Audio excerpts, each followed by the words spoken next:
Joe Biden, according to an exclusive new report from the Washington Post, regrets dropping out of the race and believes that he would have defeated Donald Trump. What is going on here? This is very, very interesting. The Washington Post article reads, Biden and some of his aides still believe he should have stayed in the race, despite the rocky debate performance and low poll numbers that prompted Democrats to pressure him to drop out. Biden and these aides have told people in recent days that he could have defeated Trump, according to people familiar with their comments who spoke on the condition of anonymity. Aides say the president has been careful not to place blame on Harris or her campaign. I'm going to be very upfront with you guys in the audience. I don't think Biden could have won if he stayed in the race. And if you ask me, what do I have to point to as far as that goes? It's the campaign that Biden was running and public opinion up until the time that Kamala Harris took over. Kamala Harris lost, and I believe Biden would have lost. And in fact, if you go back to a week ago today, I did my sort of final post-mortem, why Trump won and why Harris lost. And if we look at the reasons, they really almost all apply to the campaign that Biden was running and to public opinion polling up until the point that Biden dropped out and Harris stepped in. Democrats were flunking on the economic messaging, on immigration messaging, and on crime messaging.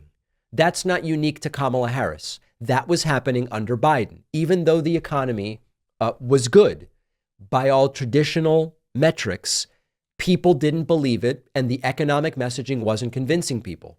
People weren't hearing what they believed they needed to hear on crime, even though crime has been declining. Remember, we're operating in a world of perception. Yes, the economic indicators were good. Yes, crime was declining. But people did not believe that the way the Biden administration was talking about it, and ultimately the Harris campaign, they didn't believe that it communicated a seriousness that they needed to hear. That was the same with Biden as with Harris. So I don't think if Biden stays in, it solves that issue. Number two, the global anti-incumbent mood post-pandemic, which doesn't exonerate Biden or Harris. Biden was facing that just like Harris was. So why would we say Biden would win where Harris lost? Number three, Democratic voters not feeling urgency. Trump was out. You're no longer trying to remove Trump. Trump is out.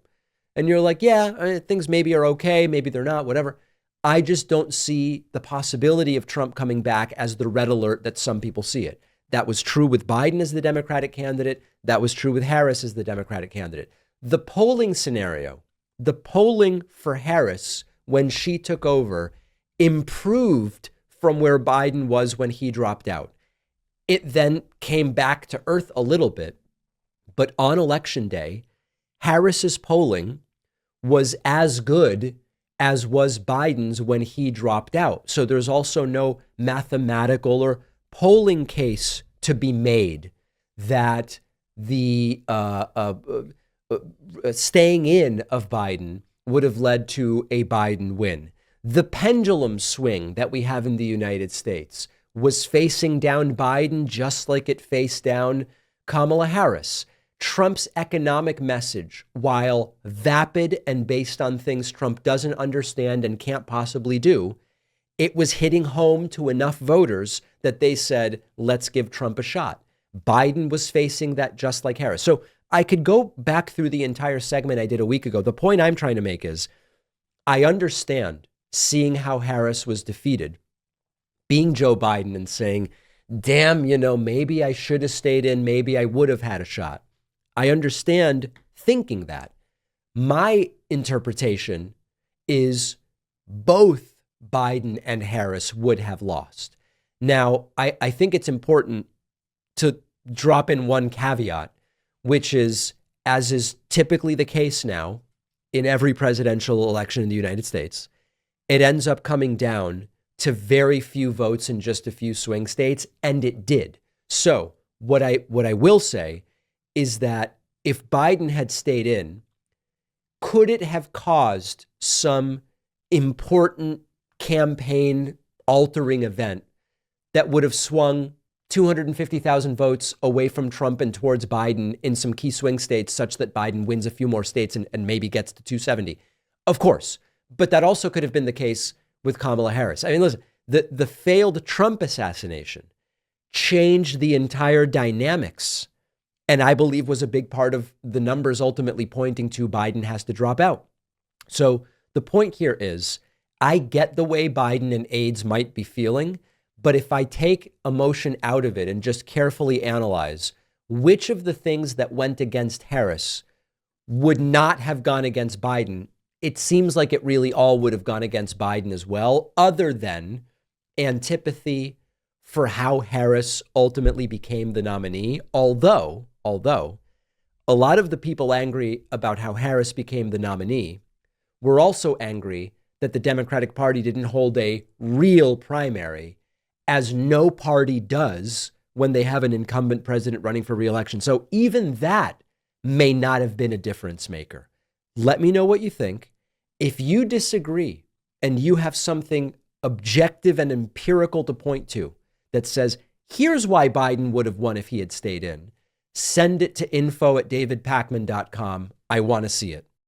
If you want to change your IP address when watching or downloading large video files, you need a VPN. Most VPNs come with a lot of buffering and waiting when you're dealing with video, but our sponsor, Private Internet Access, will not subject you to that. PIA is the only VPN fully optimized for lightning fast streaming and downloading 4K content without the buffering. Changing your IP address with a VPN lets you do things like watch the UK version of Netflix or the Australian version of Hulu, so you can watch lots of great content not normally available in your country. For instance, PIA lets me see a bunch of great Argentinian soccer I can't normally get in the US. They have servers in 91 countries, and with just a single account, you can use PIA on unlimited devices: computer, tablet, phone, TV, game console. If you sign up for PIA today and you don't love it, you can get a full refund anytime in the first 30 days. So try Private Internet Access risk-free and get 83% off, which comes out to just $203 a month, plus 4 extra months for free. Go to piavpn.com/Pacman. The link is down below.